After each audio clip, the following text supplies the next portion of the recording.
Hello, this is Pawel Jaworski versus Cole Marquard. I can't roll my R's, so I don't know if I'm saying pa- Pawel's name right, but gave it my best shot. Cool. So I have been studying this guy because he has a really good false reap game, and I think he's one of the few people I've seen that plays false reap with really good structure. Also, absolutely insane. This guy is just playing reverse De La Hiva like lefty, but I've seen other clips of him play De La Hiva righty, which is kind of weird.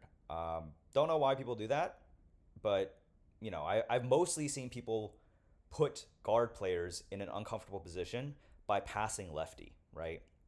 Most people, when they knee slice, they'll probably use their right leg to knee slice, but that means that the guard player and the passer usually, most people, don't play the opposite way. And honestly, even lefties I know, they play like quote unquote righty.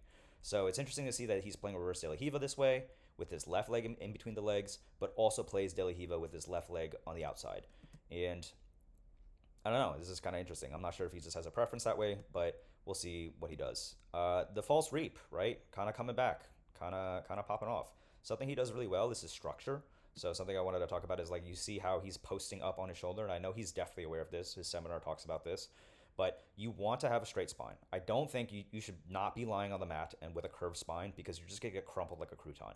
Like you really need to have a straight spine. You need to basically have your hips glued onto their leg and you should be able to post like indefinitely on your left shoulder. It's a very similar structure that I feel like people should be teaching at white belt or blue belt. Like when you first learn your butterfly sweeps, right? You catch an arm, you get the underhook, and then you post up, right? You post up on your shoulder, and then you put your hook up to the ceiling, right? You're not, hopefully, you're not like fat man rolling across because it won't scale. So this is a really important structure. I think it's really underutilized. And it's just good for your back. Like you don't want to get stacked. It feels like shit. If you ever get smashed in false reap, I guarantee you it's because your hips are on the mat and because you're like curling up, right? And that's those bad habits I think from people who play a lot of like sideways dead bug kind of guards, and it's not good for your spine. You're gonna get stacked, right? So that's something to be aware of. And then something else I really noticed with him is he plays a lot of funky double guard pull games. So I'm definitely studying him a lot more. But yeah, we see him do this false reap, snatches up into double trouble, and then again, like you see how good it is that his hips are always rising. It's a really good structure. If he was flat on the mat, he's gonna get smushed, and that just gives him the ability to not get smashed and kind of like stack into the guy and get into all kinds of like inverted positions. Also, want to point out here, right? If we go back, the way that you would pass somebody, if they have a good false reap, you're not going to be able to smash them. It's going to be tough.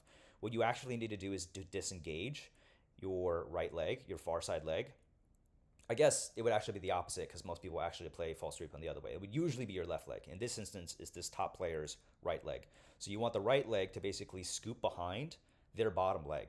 And the intent of that is for the false reap person to invert, they're going to need to base on that leg in order to like invert their body. So if you're able to get your foot at the back of their like Achilles and basically splay them out so that they're in like a V-like position, they're not going to be able to invert, and then they're stuck, right? There's few options when you're stuck in trap like that. But in this instance, what Pavel does really well is he snatches the secondary leg, and he does this a lot, and it gets him into the leg entanglements.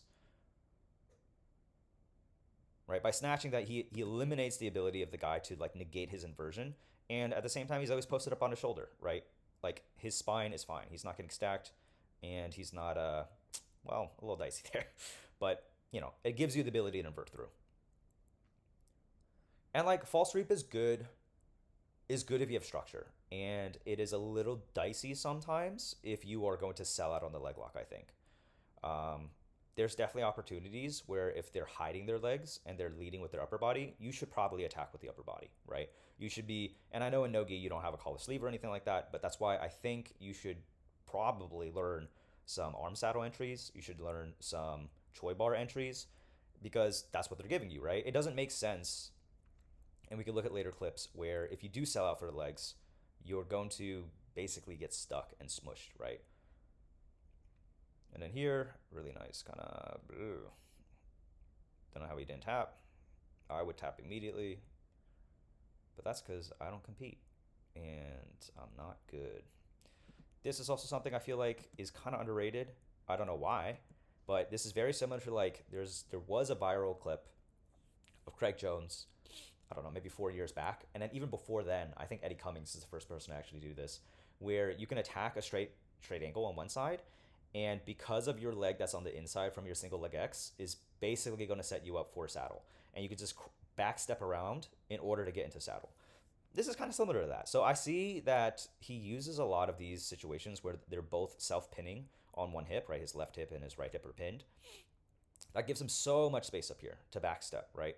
And he just needs to collect the knee line, which he does with that, right? And you always want to be elbow deep, right? If you go wrist deep, you're going to get smashed, right? Same with the false reap. You need to be elbow deep. You need to be elbow deep, and you need to like really punch into yourself. If you start in the gi, it's very similar to like when you kind of have a leg and you grab your own collar. You kind of want that kind of like connection.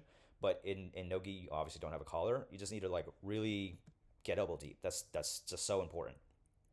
And then he just needs to clear that bottom leg, right? And then boop, back step. Yay, I have double trouble from the top.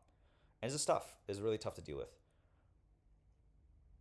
I actually feel like I have a higher finishing percentage if I get like this saddle position from the top, because you basically have gravity on your side, right?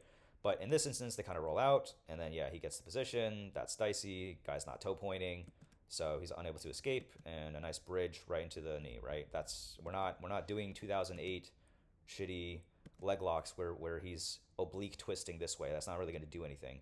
You need to fix this, right? It's like if you were hiking and you got your foot stuck in a hole, so you need to like have this as a fixed position, right? You want this dorsiflex that's pointed like an L.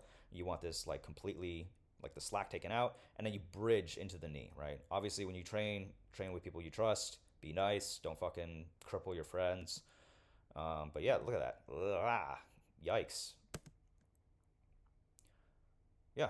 If you guys like my content, links in my bio. You want to buy me a coffee, there's a link there. If not, you should definitely support the two main sources of where I get all my jiu-jitsu information from. Jon Calestine has a really good leg locks, like honestly top 1% of the world. And then the Movement R guys actually have a really good they have a really good arm saddle series. So I would highly recommend signing up for their Movement Art Online. You could also probably find some of their content on BJJ Fanatics. It's all over the place, but they're the only ones I've really seen that are gi guys trying to map out upper body attacks similar to like collar sleeve or any kind of like double sleeve control into no gi. And I really think that's going to answer so many things. Like it just doesn't make sense to me that there's so many people who are dying for leg locks and just getting smashed in the face. Like why are you not like give up the leg? Like just tap them from their upper body because that's what they're giving you. So go check those out and hopefully they're helpful.